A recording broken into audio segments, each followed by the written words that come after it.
1959년 2월 시베리아 설원에서 수색대가 발견한 것은 혼란 그 자체였습니다.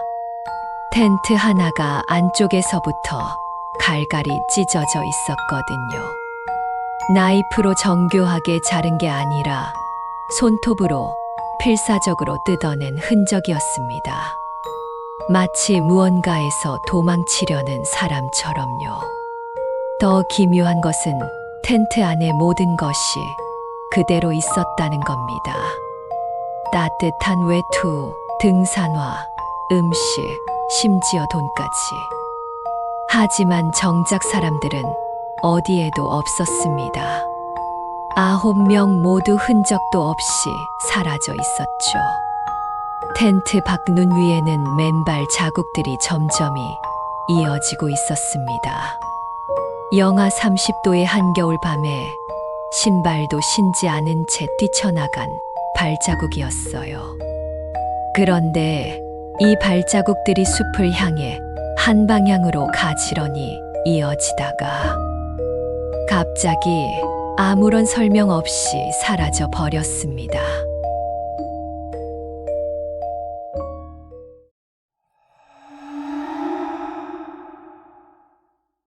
저희는 심층 조사 연구팀 그날 기록은 멈췄다입니다.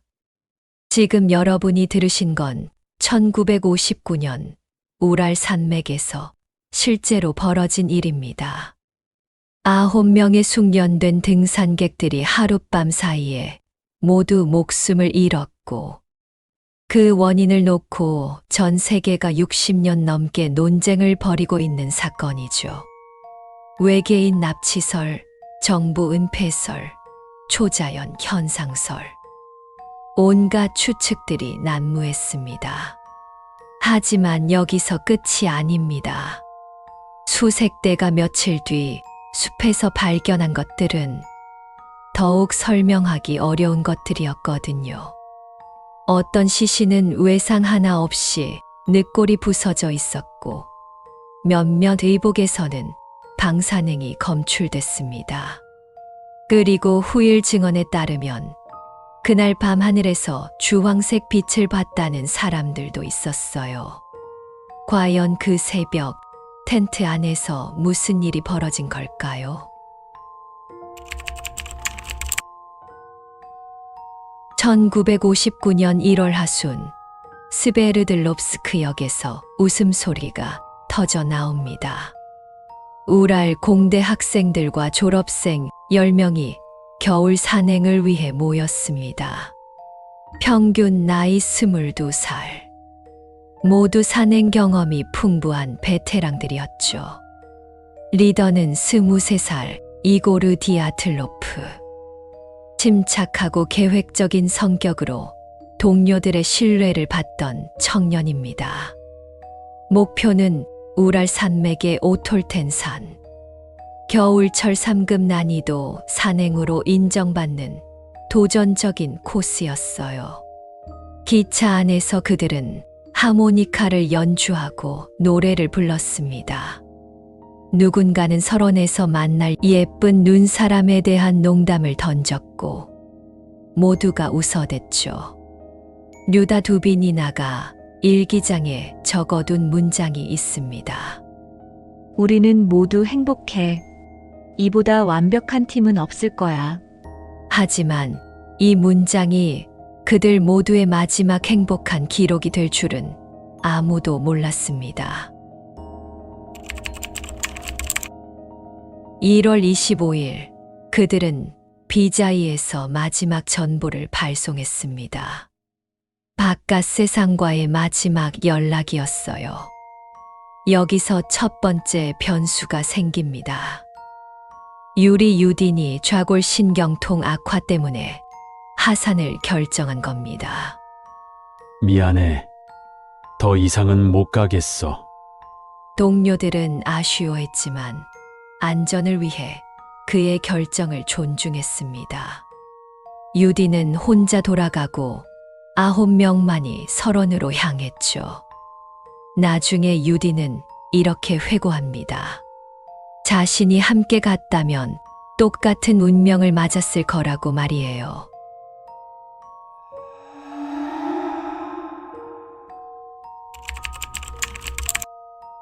(1월 28일부터 31일까지) 겉보기엔 순조로운 여행이었습니다. 일기장에는 농담과 웃음이 가득했고 사진에는 밝은 미소들이 담겨 있었거든요. 하지만 자세히 들여다보면 뭔가 이상한 기록들이 눈에 띕니다. 1월 30일 디아틀로프의 일기에는 이렇게 적혀 있었어요. 날씨가 예상보다 나쁘다는 내용이었습니다. 1월 31일 지나 콜로모고로바는 이상한 소리를 들었다고 메모했습니다. 바람 소리가 아닌 다른 무언가를요. 같은 날 알렉산드르 콜레바토프는 현지인들이 이 산을 피하는 이유가 있는 것 같다고 기록했습니다. 현지 만시족들은 이 지역을 홀라트샤흐리라 불렀습니다. 죽은 자들의 산이라는 뜻이었죠. 그들은 이 산에 얽힌 전설을 알고 있었을 겁니다. 하지만 젊은 등산객들은 그저 미신으로 여겼어요.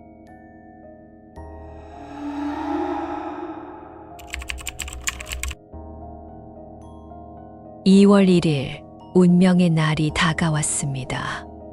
원래 계획은 오톨텐 산 기슭의 숲에서 야영하는 것이었습니다. 나무들이 바람을 막아주고 장작도 구하기 쉬웠거든요. 하지만 폭설과 강풍 때문에 예정보다 늦어졌고 어둠이 빠르게 내려앉았습니다. 오후 5시경 디아틀로프는 중대한 결정을 내렸습니다. 오늘은 여기서 멈추자.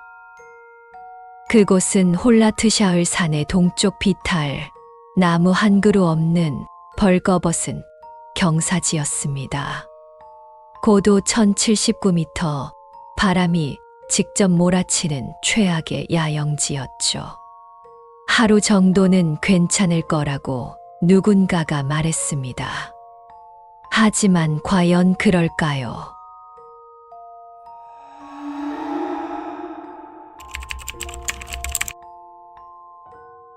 (2월 1일) 저녁 6시경 그들은 눈을 파내고 텐트를 쳤습니다.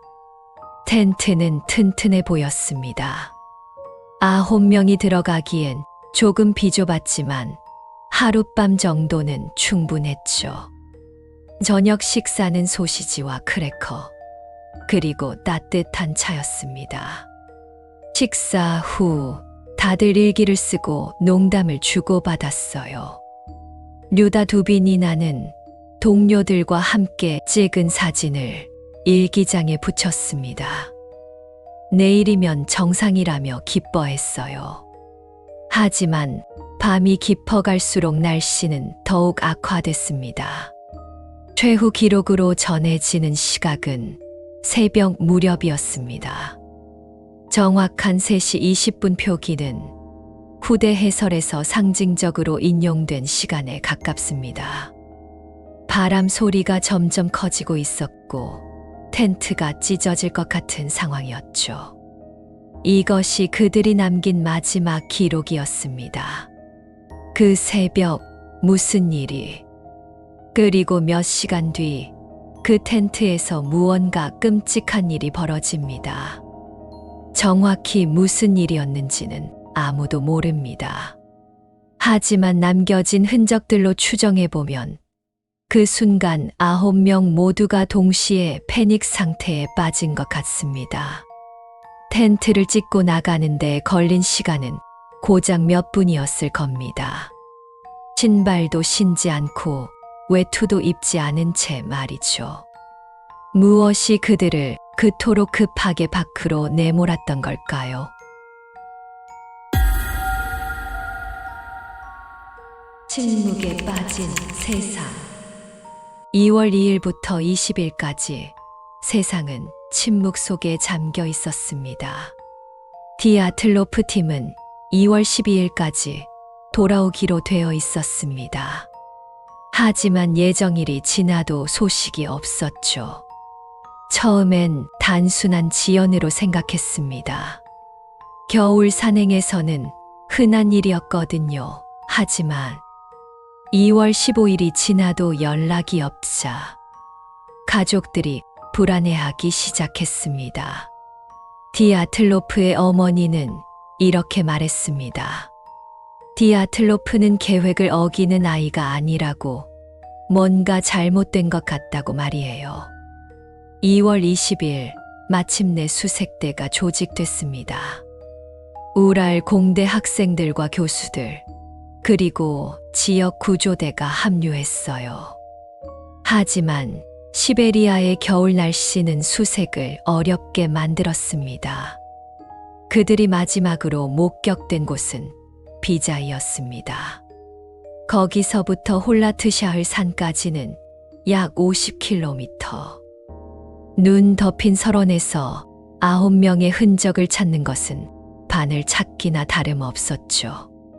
수색대는 매일 수십 킬로미터를 헤맸습니다. 하지만 발견되는 건 눈뿐이었어요.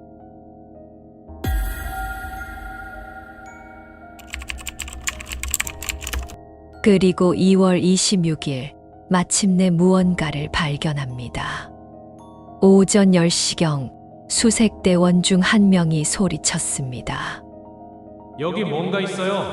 멀리서 보면 그냥 눈더미 같았습니다.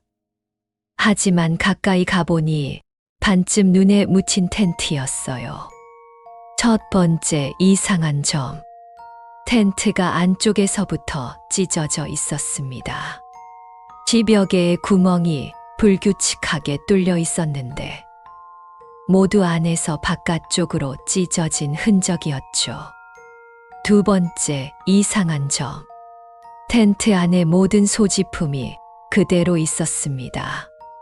옷, 신발, 음식, 카메라, 심지어 돈까지. 아무것도 가져가지 않았어요. 세 번째 이상한 점. 텐트 주변에 외부인의 흔적이 전혀 없었습니다. 발자국은 오직 9명의 것뿐이었어요. 수색대원들은 당황했습니다. 도대체 뭘 그렇게 급하게 피해야 했던 걸까요?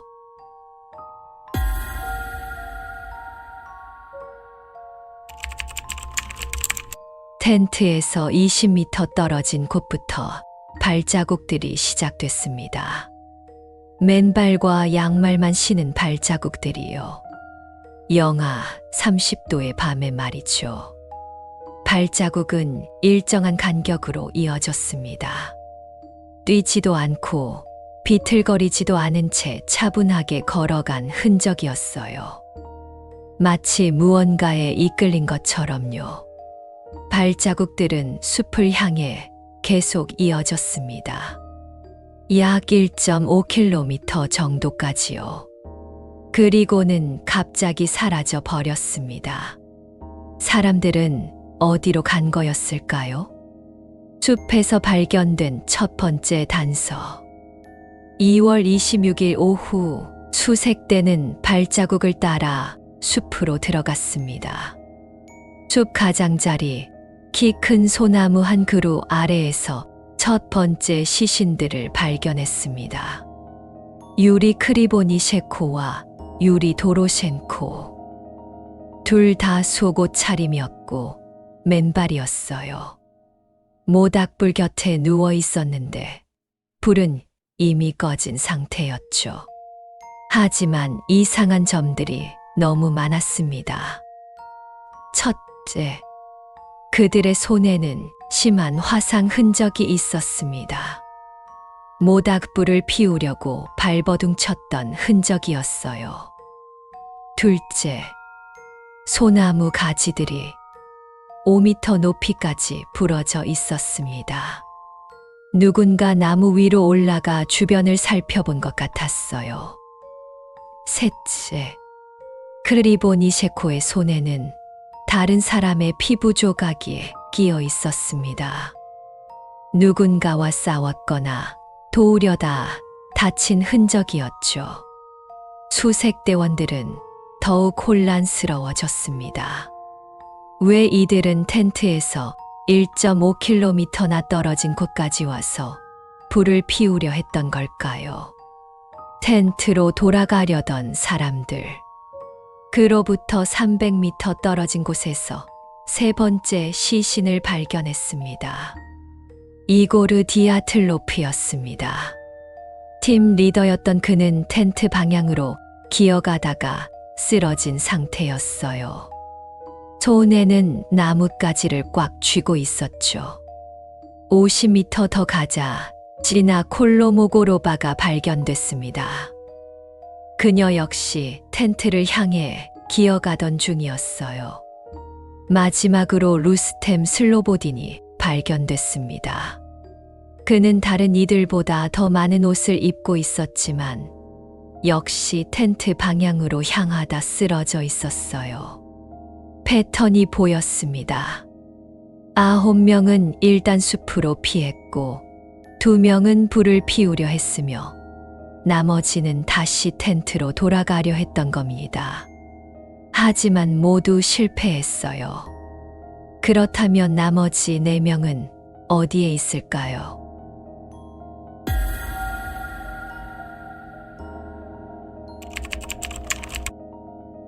두 달이 지났습니다. 5월이 되어서야 눈이 녹기 시작했죠. 5월 5일 수색대는 첫 번째 발견 지점에서 75m 떨어진 계곡에서 나머지 4명을 발견했습니다.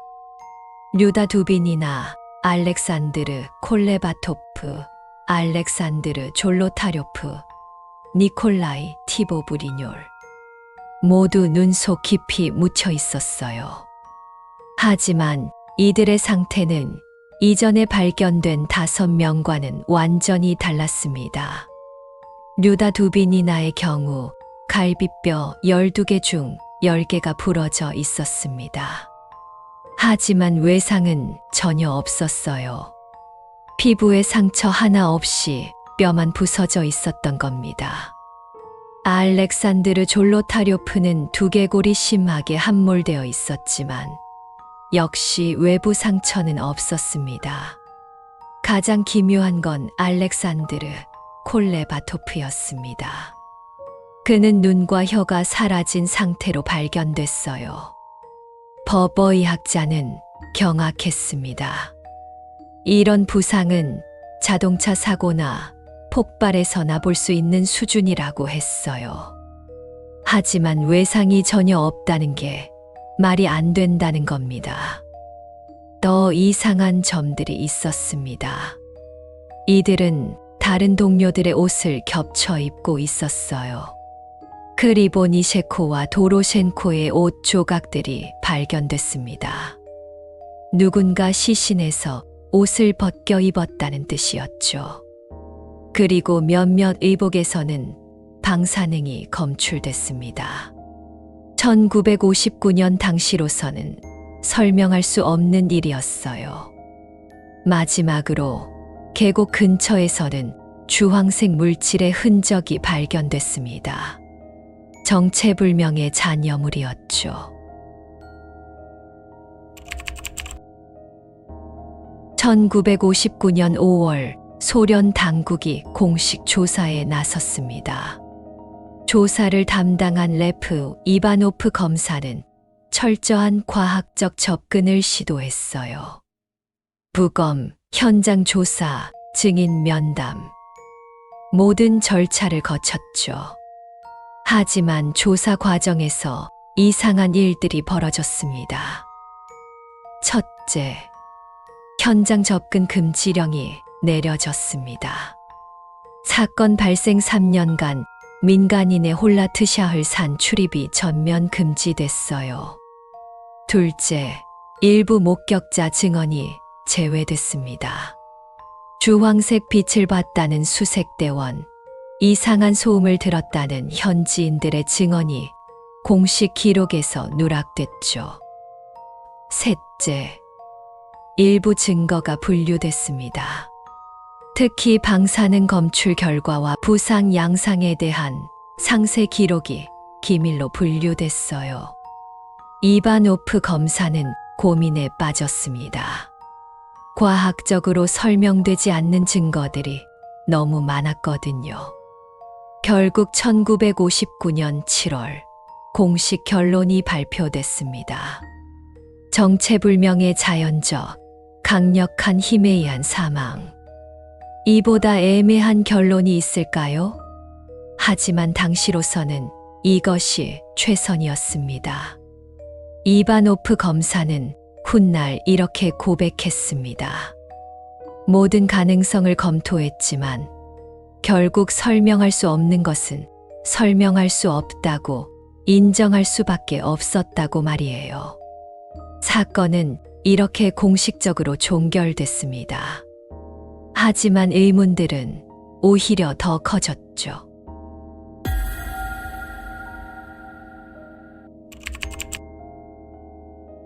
그로부터 60년이 흘렀습니다. 2019년 한 남자가 크렘린의 문을 두드렸습니다.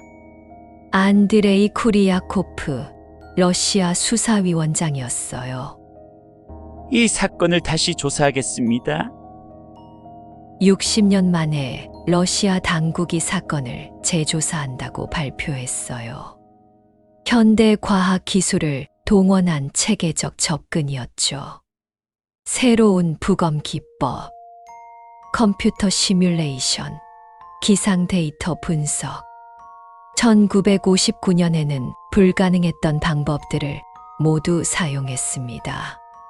결론은 의외로 단순했습니다. 눈사태. 하지만 일반적인 눈사태가 아니라 지연성 판상 눈사태라는 특수한 형태였다고 2020년 공식 발표했어요. 쿠리아코프는 이렇게 설명했습니다. 등산대가 텐트를 친 후 몇 시간 뒤에 작은 눈사태가 발생했고, 이에 놀란 등산객들이 급히 텐트를 찢고 나왔다는 거였어요. 하지만 사람들은 의문을 가졌습니다. 60년 동안 미스터리였던 사건이 그렇게 간단할 리 없다고 생각했거든요.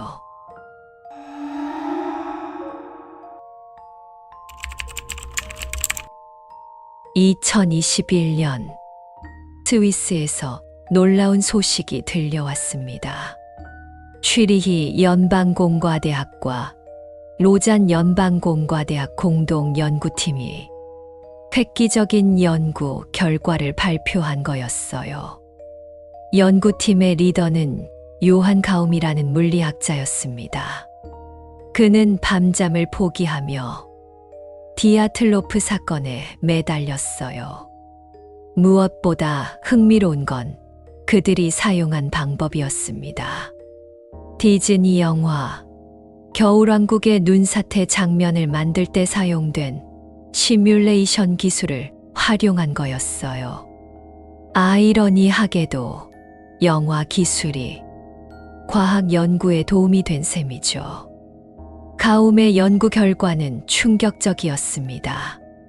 홀라트샤흐 산의 경사도와 당시 기상 조건에서는 카타바틱 윈드라는 특수한 바람이 눈사태를 일으킬 수 있다는 것이 확인이 됐어요.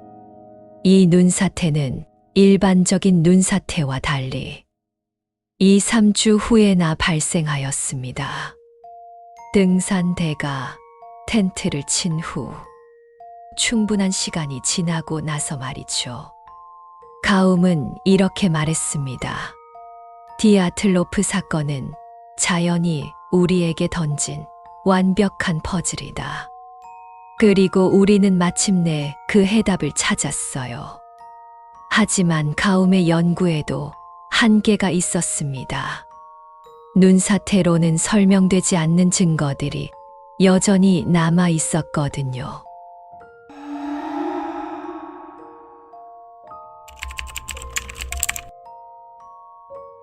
같은 시기 미국에서는 다른 연구가 진행되고 있었습니다. 워싱턴 대학의 군사사 전문가 마이클 에델슨이 소련의 기밀 문서들을 분석하고 있었어요. 에델슨이 발견한 것은 충격적이었습니다.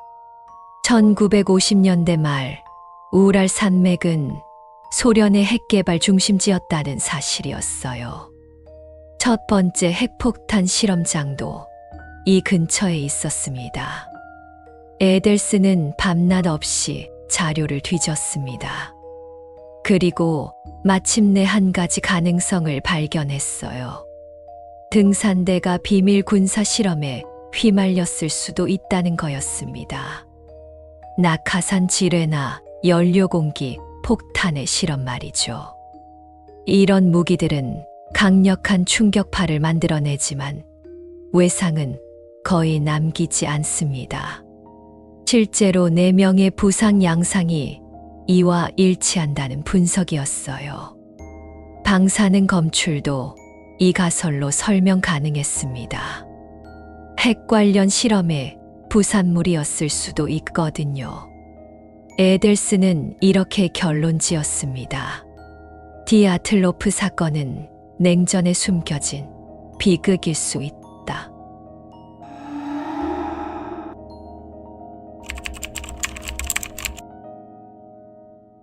한편 영국에서는 또 다른 연구자가 다른 접근을 시도하고 있었습니다. 캠브리지 대학의 음향물리학자 사라 톰슨이었어요. 톰슨은 인프라사운드라는 극저주파 음향에 주목했습니다. 강한 바람이 산의 특정 지형을 통과할 때 발생할 수 있는 현상이었어요. 톰슨이 3년간 연구한 결과는 놀라웠습니다. 인프라사운드에 노출되면 인간은 원인 모를 공포감과 환각을 경험한다는 것이었어요. 그들은 공포에 질려 뛰쳐나갔을 겁니다. 무엇인지도 모르는 채 말이에요. 톰슨의 설명이었습니다. 등산대가 인프라사운드에 노출되어 패닉 상태에 빠졌고 그 결과 텐트를 찍고 뛰쳐나갔다는 거였죠. 실제로 몇몇 등산객들이 비슷한 경험을 한 사례가 보고되기도 했어요. 하지만 이 가설 역시 모든 증거를 설명하지는 못했습니다.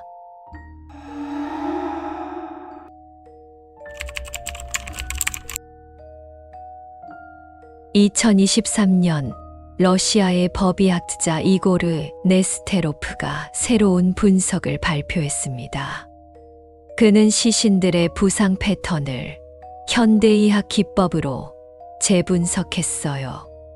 네스테로프의 발견은 많은 것을 설명해 줄 수 있었습니다. 외상 없는 골절은 압축 질식으로 설명 가능하다는 것이었어요. 0.5톤 정도의 눈덩어리가 몇 분간 압박을 가하면 이런 부상이 생길 수 있다는 거였죠. 콜레바토프의 실종된 눈과 혀에 대해서도 새로운 설명을 제시했습니다. 야생동물의 공격이나 자연분해 과정에서 충분히 일어날 수 있는 일이라는 거였어요. 네스테로프는 이렇게 말했습니다. 우리는 미스터리를 찾으려 하지만 때로는 답이 생각보다 단순할 수 있습니다.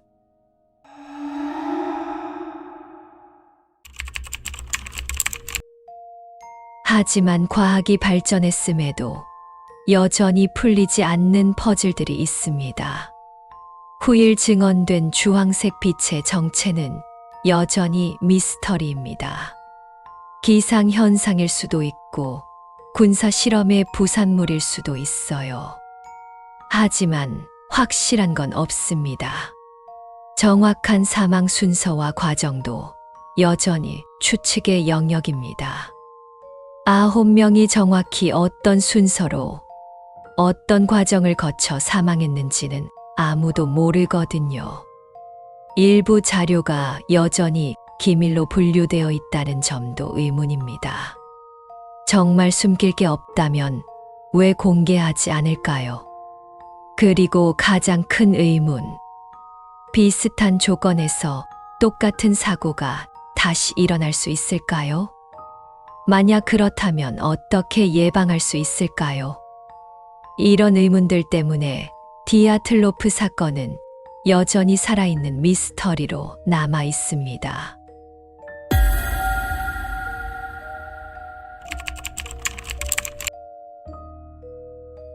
올해 초 새로운 시도가 시작됐습니다. 러시아, 미국, 스위스의 연구자들이 힘을 합쳐 종합적인 재분석에 나선 거였어요. 이들은 AI 기술을 활용해 모든 증거를 종합 분석하고 있습니다. 1959년에는 상상도 못했던 기술이죠. 프로젝트를 이끄는 마리아 페트로바 박사는 이렇게 말했습니다. 이번에는 정말 답을 찾을 수 있을 것 같습니다. 66년간의 수수께끼를 마침내 풀 때가 온 거죠. 그들의 예비 결과는 흥미롭습니다. 복합적 원인에 의한 사고라는 거였어요. 특수한 기상 조건으로 인한 지연성 눈사태, 극한 추위로 인한 반달력 저하, 그리고 당시 기술 한계로 인한 증거 해석 오류가 결합됐다는 분석입니다. 하지만 여전히 100% 확실하지는 않습니다. 일부 증거들은 여전히 설명이 어려워요. 아직 끝나지 않은 이야기. 그날 홀라트샤을 산에서 기록은 멈춰 있습니다. 하지만 디아틀로프와 그 동료들의 이야기는 끝나지 않았어요. 그들의 도전 정신과 우정, 그리고 끝까지 서로를 도우려 했던 마음은 지금도 많은 사람들에게 감동을 주고 있습니다.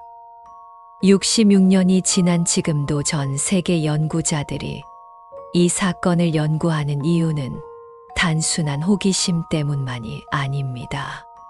진실을 밝히려는 인간의 의지, 그리고 비슷한 사고를 예방하려는 책임감 때문이에요. 어쩌면 우리는 영원히 그날 밤의 진실을 완전히 알 수 없을지도 모릅니다. 하지만 그 과정에서 우리는 더 나은 과학을, 더 안전한 세상을 만들어가고 있어요. 그리고 무엇보다 디아틀로프와 그 동료들이 우리에게 남긴 가장 소중한 메시지가 있습니다. 어떤 어려움이 닥쳐도 서로를 포기하지 않는 것. 끝까지 함께하려는 마음 말이에요. 여러분은 이 사건의 진실이 과연 무엇이라 생각하시나요? 그리고 이 이야기에서 어떤 교훈을 얻으셨나요? 댓글로 여러분의 생각을 들려주세요.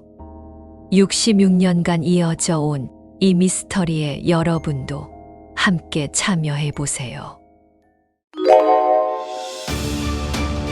오늘도 저희 심층 조사 연구팀 그날 기록은 멈췄다와 함께 해주셔서 감사합니다.